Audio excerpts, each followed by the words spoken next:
Absolutely massive changes are coming to Season of Discovery in Phase 2.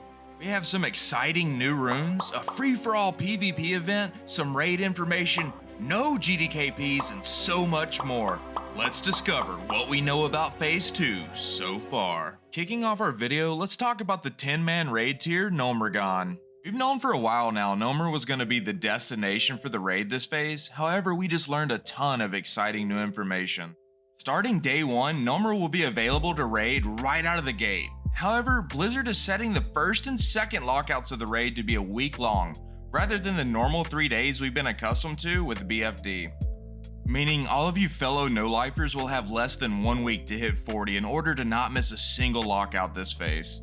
Once the first 2 lockouts are over, we will then shift back to our normal 3-day lockout schedule starting the week of February 20th, so mark your calendar. I honestly think this was a great decision that caters to both the speedrunners who want to get in there and clear as soon as possible, and also the more casual players, because worst case scenario, you won't miss but a couple lockouts if you're even remotely playing the game at a decent pace, so kudos Blizzard, good decision. We also got a couple of hints at some raid mechanics we can expect to see as well. Grubus and Chomper, which were the 2 bosses you would fight after the mining roleplay segment, will be seeing a change to their arena landscape. On top of the reworked fight, players will now have to overcome radiation vents, aka likely more shit for your pugs to stand in and die. Damn you pugs, damn you. Are you tired of pugs? Tired of getting stuck on Kelris because your raid leader thought Shadow Priests were a viable spec? Well, do I have a magnificent answer for you. Join our Discord community and WoW Guild today. Welcome home. All you have to do is click the link in the description. Crowd Pummeler's new arena will now be positioned way up high over a pit of death. He's also likely to have a mechanic where he will charge up a super punch, and if you don't dodge it, then you're gonna fall to your death very quick and painfully. Just dodge it, dude, I'm trying to parse. Lastly, the final encounter Thermoplug will have different mech suits, which will likely change his methods of attack, requiring a different strategy for each one. Sounds pretty cool on paper, I'm excited to check it out. That's all the mechanics we know about so far, so let's move on to the loot.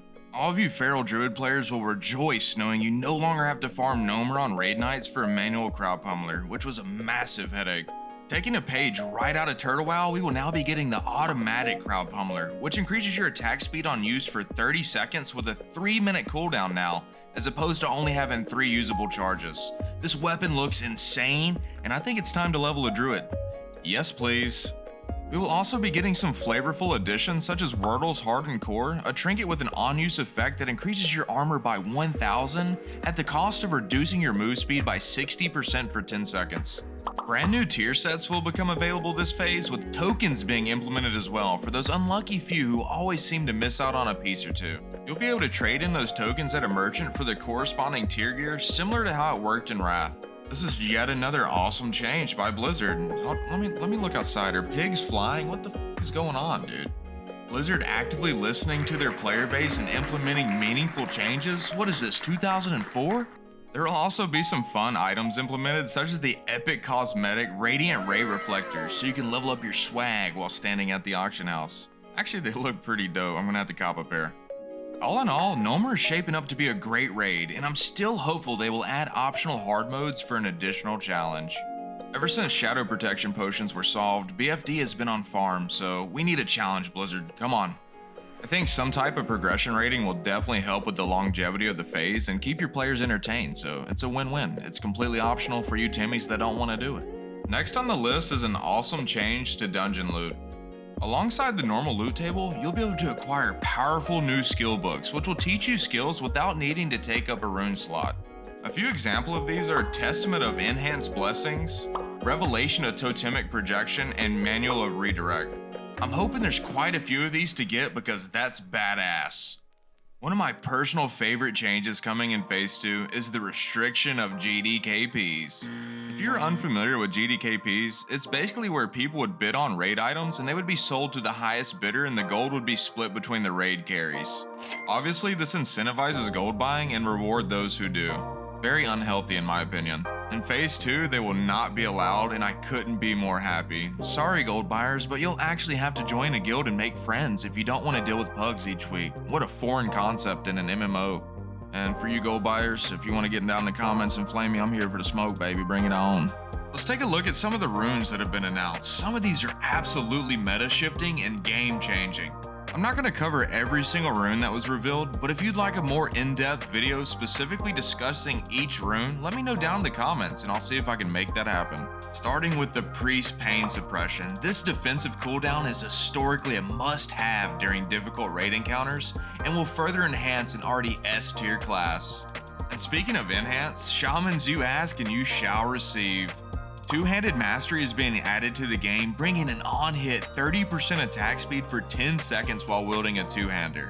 This was a highly requested change, and Shamans are now even more versatile, so if you're looking for a class that one size fits all and they're really good at everything, go ahead and pick a Shaman. Unless you play Alliance, then I guess go ahead and pick a Paladin. Don't worry, Druids, I haven't forgot about you. Boomkin looks to be getting a powerful rune in the form of Eclipse. Basically what this rune does is amplify the crit chance of both Wrath and Starfire, while ensuring you don't lose casting time when taking damage. Without running the numbers, this seems to be an ample DPS increase to everyone's favorite big chicken. For the hunters who like to weave in melee attacks like you should be, you'll be pleased to see the addition of Melee Specialist.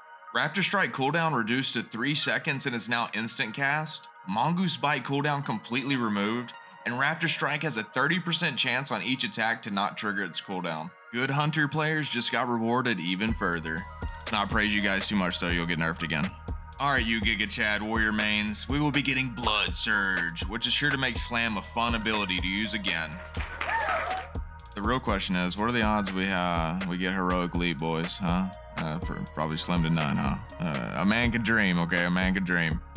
Warlocks, your two runes that have been revealed look pretty underwhelming, unfortunately. You get both Invocation and Dance of the Wicked, and I don't play enough Lock to have a strong opinion, so you mains, let me know down in the comments what you think about these two. Rogues gain access to Shuriken Toss, which will definitely help with the lack of AoE until hopefully Fan of Knives gets added in the future.